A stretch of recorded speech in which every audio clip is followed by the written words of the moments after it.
creo que ya o sea, que ya valió. ¿Sí? Sí. Sí, esa es una... ¿Qué lo va a detener? Verdaderamente. Es que es eso. Yo no, fíjate. Tú no, pues es ¿Tú que la tienes juventud esperanza es de bien alguna bonita. No, es que lo veo porque, bueno, mi mamá es de las primeras feministas en Aguascalientes. Y las marchas a las que yo empecé a ir fue a los 5 años. Y siempre eran las mismas 10 personas. Ya vimos por qué.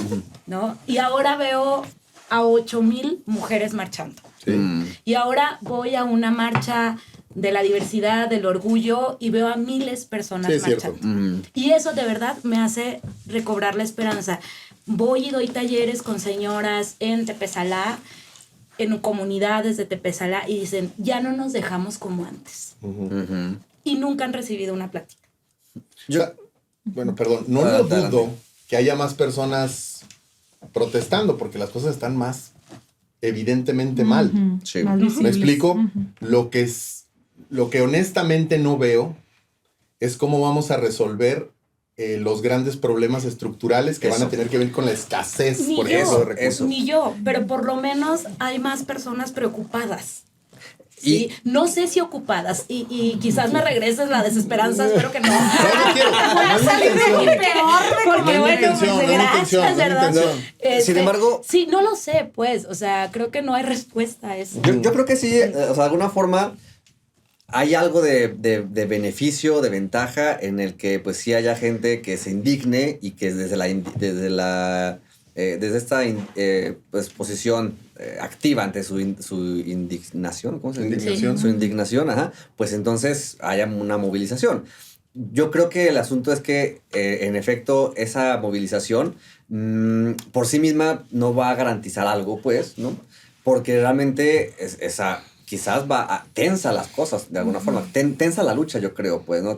Digamos que pone sobre la mesa una discusión, pero el chiste es que se lleve a la discusión, pues, ¿no?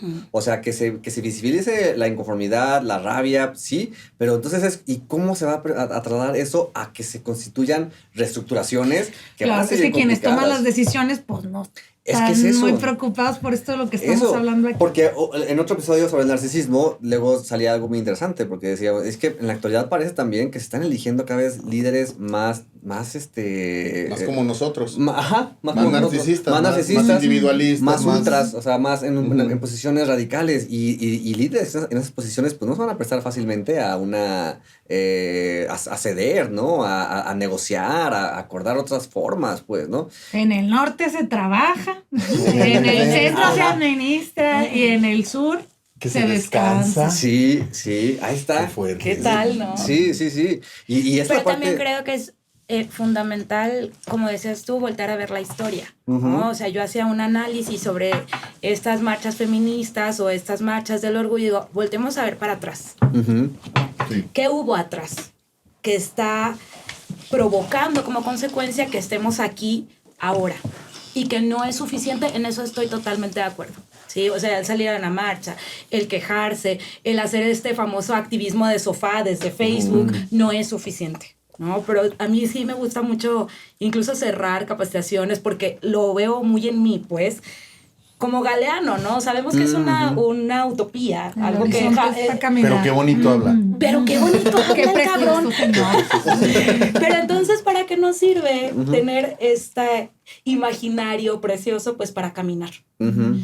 Y para no quedarme aquí en este lugar, pues, narcisista, que me inmoviliza. Porque digo, pues entonces, si la cosa está de la chingada, pues entonces no hago nada. Claro. Es lo que decía Martín Baró, dice, las personas que estamos viviendo en condiciones de violencia o de una guerra de baja intensidad, lo primero que le pasa es que deja de pensar bien, deja de tener la capacidad de hablar con verdad, deja de tener empatía por los demás y pierde la esperanza.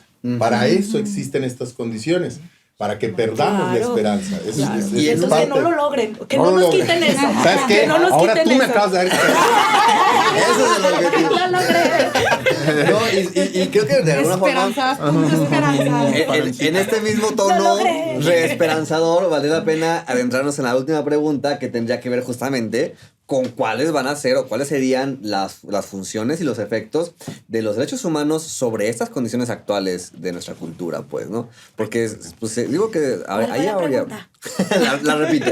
¿Cuáles son las funciones o cuáles podrían ser las funciones y los efectos de los derechos humanos ante esas condiciones de la cultura actual? Yo voy a decir una. La educación de los niños. Ujú. ¿No? La crianza positiva, la crianza respetuosa, creo que por ahí podemos empezar, ¿no? Como la idea de cuál va a ser, cómo vencemos el adultocentrismo, cómo vencemos esta idea de que estamos ahí para ir moldeando al morrillo, para que se vaya adecuando a este mundo tan feo que a mí me tocó vivir, ¿no? Ujú. Y creo que cuando pensamos en temas de derechos de niños y niñas, pues ellos tienen derecho a participar activamente en el mundo que les vamos a dejar, no solamente Sí. como yendo al congresillo, Pero hacerse no los el que les vamos a diputados. dejar, en el que viven. En el que viven actualmente y en el que, como dices, tienes toda la razón, son personas. Entonces, la crianza respetuosa creo que es el primero, pero imagínate lo que se necesita desde el modelo ecológico para que los papás puedan hacer eso. Claro. Necesitan tener estancias de día para que puedan dejarlos en lugares adecuados cuando vayan a trabajar. Necesitas tener educación, necesitas tener seguridad laboral. Si no, ¿cómo van a criar a sus hijos así? ¿Me Es que explico? está Y engañoso. entonces, es que no van a la, la escuela para padres. Ujú, No, pues ujú. sí, porque No, pues sí, si la pones a las 12 del día. Exacto, Ajá. no viven como tú. Y esa es la cuestión, porque aparte ahorita que escuchaba, creo que sí, definitivamente es en la crianza donde se puede empezar a abonar ahí hacia justamente esta noción de lo que decíamos, ¿no? De ir impregnando en las concepciones de los niños y las niñas estos límites respecto al trato con el otro. Y sin embargo, ahí lo primero que pensé cuando escuché eso, dije, y sin embargo es un tema en donde está ahí con mis hijos no te metas, pues, ¿no? Claro. Y esa es la cuestión. O sea, que... El bien parental. Con el PIN parental, nosotras participamos en el juicio de amparo para la inaplicación del PIN Explícanos qué es el parental. PIN parental para que Ay, sepamos. Cuenta el chisme. es una estupidez Una propuesta. de que las escuelas no pueden dar contenidos de educación sexual sin que haya el permiso de De los padres. los familiares. Este rollito de con mi hijo no te metas. Pero por favor, o sea, ¿qué familiares están al pendiente de la educación sexual de sus hijas y sus Para hijos? empezar. O sea, los que por favor. los que se quieren aprovechar de que no tienen la suficiente educación. tal Claro, vez. y pésimo, ¿no? Ujú. Pero bueno, en esta cuestión del PIN parental, afortunadamente existen amparos y estas cosas para tumbarlo. Yo tengo otras, no solo el trabajo con niñas y con niños o en general con familias, el trabajo comunitario. O sea, la intervención comunitaria me parece fundamental, ¿no? Hacer círculos de escucha, capacitar a otras personas para que a su vez esas otras personas estén dando talleres en las comunidades, que se apropien con sus vecinas, sus vecinos, y voltear a ver otros ejemplos que han resultado como ejemplos buenas prácticas. Por ejemplo, Cherán, ¿no? Cherán es una comunidad indígena que se rige por usos y costumbres. Mi mamá estuvo trabajando allá en un programa de restauración del tejido social. Y quizás fueron poquitos cambios, pero esos poquitos cambios fueron sustanciales para la comunidad. Y lo importante es que lo ideal, y que de hecho eso sucedió, es que la persona facilitadora se retire. Sí. Y entonces la comunidad lo haga propio. Ya haga propio, ¿no? sí. Y también el reconocimiento de estas prácticas de justicia restaurativa que ya existen, sobre todo en comunidades indígenas.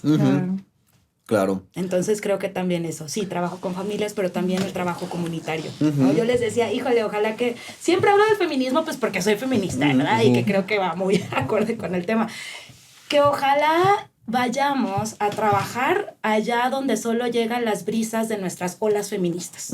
Ya. Donde estas brisas no queden meramente como algo que se siente bonito ya, sino que realmente impacte, ¿no? Y Sí. pueda crear un oleaje Sí, más, sí. más profundo, claro. Sí, sí. Y es que, bueno, en ese sentido, de entrada a hablar de trabajo comunitario, lo entiendo desde estas comunidades, pues, ¿no? Pero de entrada la palabra comunidad Sí, comunitario no es nada más la comunidad rural indígena, exactamente, o sea, ¿no? comunidad es el coto donde vivo también, Exactamente. ¿no? Digo, hablando de personas privilegiadas, comunidad también es mi colonia, pues, es mi escuela. Eso, claramente, o sea, es hacer comunalidad. Eso, exactamente. Porque de alguna forma, donde está la posibilidad de ser lazo con otros y esos lazos que no queden meramente como algo superficial, algo en un terreno imaginario, sino donde realmente exista la posibilidad de que haya encuentros y que mis diferencias particulares no se conviertan en razón de sometimiento o de destrucción, sino que se conviertan en razón de sentarme y platicar, ¿no? Yo creo que hace mucha falta espacios así, o sea, espacios en donde exista consensos, no solamente desde las cúpulas de poder, sino en los espacios más, Y que igual y no hay consenso, Sergio. Igual hay disensos, pero está bien sí, que se hable.